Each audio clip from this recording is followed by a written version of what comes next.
pagkat hindi madali ang pagpupulis. Sa mga aplikante natin, lalo yung mga estudyante na nangangarap, dapat kapag nangarap ka na magpulis, i-condition mo from the very start, first year ka pa lang ng college, i-condition mo na ang iyong sarili.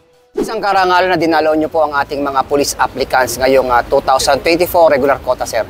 Ano po ang inspirasyon na mensahe na may bibigay nyo sa ating mga future police applicants? Ganun din po, hindi lang po sa ngayong mga police applicants, maging sa mga future police officer natin, sir. Unang-una, magandang hapon, Brother Mau or Sergeant Ruiz.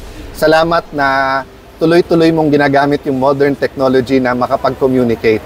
Kasi bago ko sagutin yung tanong mo, unfortunately, sa aking experience, 1992 pa ako nasa gobyerno eh. So, 32 years na, no?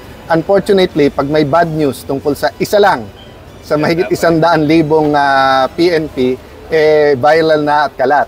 Pero pagka may magandang ginawa, kung hindi pa ma-pick up yan, no, ng malalaki nating network, ay hindi alam ng ating mga kababayan. So, actually, tinitingnan ko lang yung ginagawang buildings dito. Kasi bukod sa SAF, yung ating Crime Lab of Forensics at saka NCRPO, kasi ako po, dyan lang ako nakatira sa likod nitong kampo na to.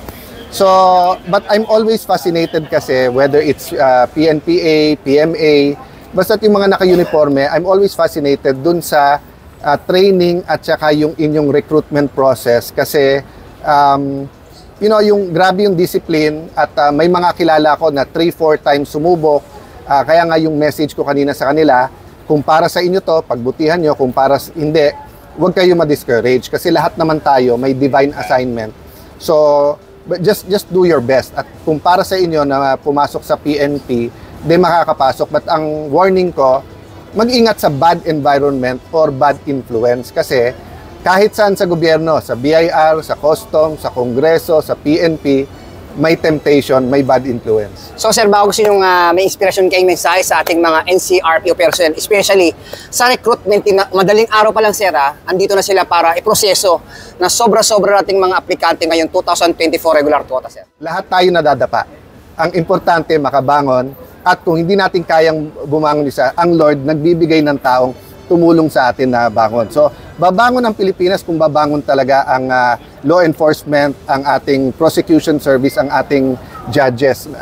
Halos lahat ng religion tinuturo yon na pag ang justice system ay baksak, magulo yung bansa. Pero kung yung justice system ay maganda, maayos ang ating bansa. So, thank you very much sa ginagawa mo, Sergeant Luis, Brother Mam. The views and opinions expressed by the hosts, vloggers do not necessarily reflect the official policies and position of this office, the NCRPO and the PNP.